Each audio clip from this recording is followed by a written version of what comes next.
Jadi gini kan, amalan itu kalau Allah sudah janjikan cukup.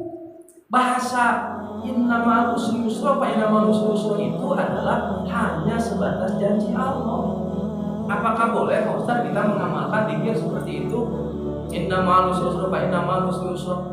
Jikalau sesudah ada yang namanya kesusahan pasti akan bertemu dengan kebahagiaan. Ya.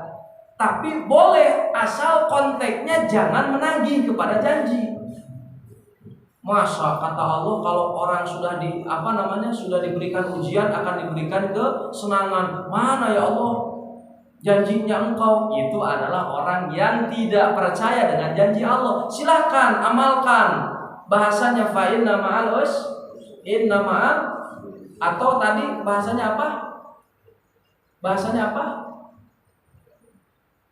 Inna ma'al usri fa inna ma'al.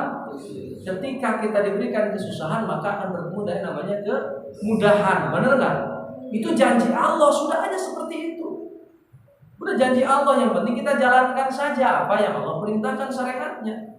Oh, kalau kita ngamalin waqi'an, kalau kita ngamalin surat apa, waqi'ah akan digampangkan dalam rezekinya. Kalau kita dengan amalia itu tujuannya kepada urusan dunia, tidak akan ketemu dengan urusan dunia itu kan?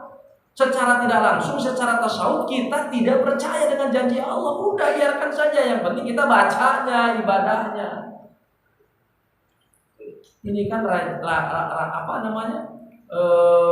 dibahasakan, iya ada rajin sholat ada maunya, rajin tahajud ada maunya. Ketika ada keterpurukan diberikan amalan oleh gurunya, dirajinkan semua, jadi dipaksakan. Setelah beres permasalahan dibalik lagi kepada ilmu usul usro, lupa lagi semuanya. Itu karena urusannya apa? Janji tersebut. Makanya di pesantren saya, guru saya melarang santrinya ngaji kebanyakan masalah fadhail. Padilahnya ini, padilahnya ini, padilahnya ini, padilah sholawat ini, padilah sholawat ini. Kalau orang baca sholawat ini, nggak usah kebaca, ke bahasa apa janjinya, nggak usah. Sholawatnya aja, ibadahnya kita tuju. Ya, ada satu ketika cerita orang yang mengamalkan. Ini mengamalkan, padahal ada kutipan ayatnya, ada kutipan hadisnya, diamalkan oleh orang tersebut. Ketika dia meninggal dunia, bertemu dengan Allah, dihitung, kata dia, ya Allah, saya mengamalkan surah Anu, lalu saya ini mendapat apa? Jaminan kalau mengamalkan surah Anu saya akan anu. Apa jawaban Allah? Ya udah, tagih aja ke si Anu itu. Kan Allah yang janji. Berarti kata Allah, antum ya percaya dengan janji saya. Ini hati-hati. Nah, bahasa Rabbil Alaminnya ini ya, wa kullu minha yutlaqu alaihi, ya, wa kullu minha, sareng setiap-tiap tina anu itu jami'ul khalqi yutlaqu eta dimutlakeun alaihi ka itu jami'ul khalqi. Jadi artinya setiap tiap yang dimutlakan atau dimutlakan kepada jamil khalqi maka dapatnya juga jamil khalqi. Contoh, Kang Uci ngaji, misalnya karena ada sesuatu, atau misalnya karena ingin ketaksir, misal, apa karena ingin yang lainnya, misalnya Kang Dimas karena menjadi ketua malu kalau nggak ngaji misalnya. Nah itu semua akan dikembalikan lagi kepada apa yang dia maksud dari tadi. Misalnya, oh kita ini karena sebagai ketua nggak mungkin nggak ngaji. Nanti ketika pahala itu ditanyakan kepada Allah, tanyakan aja kata Allah kepada siapa kemarin kamu ketika hidup di alam dunia. Seperti itu. Ketika kita inginnya karena sesuatu asmara karena si Anu, ya tanyakan aja kepada si Anu. Apakah ada apakah ada di antara makhluk yang bisa memberikan pahala? Tidak ada, hanya kecuali Allah. Jadi baliknya begitu, Pak.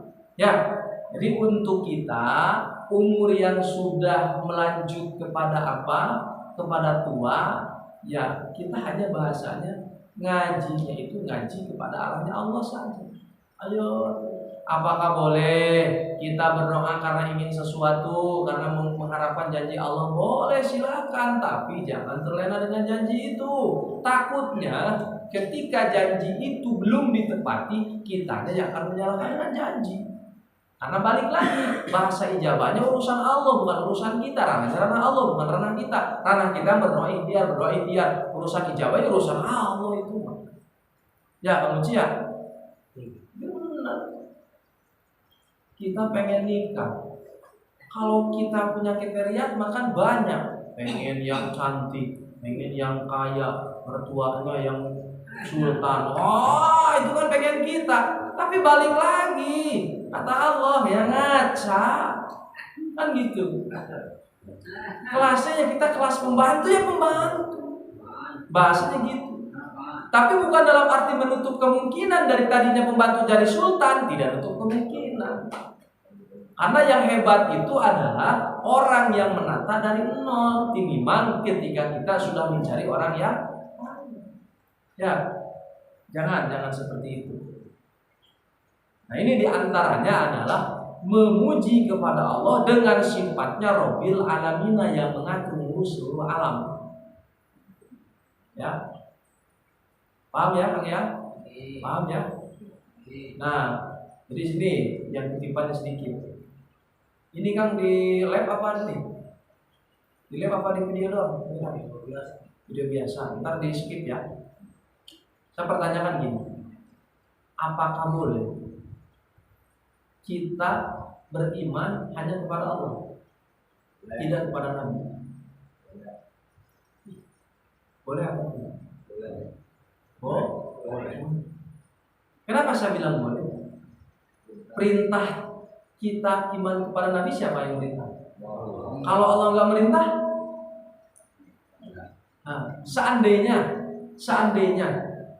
kalau sholat itu akan memasukkan surga, atau kalau seandainya Allah tidak menciptakan surga dan neraka, masihkah kita menyembah kepada Allah?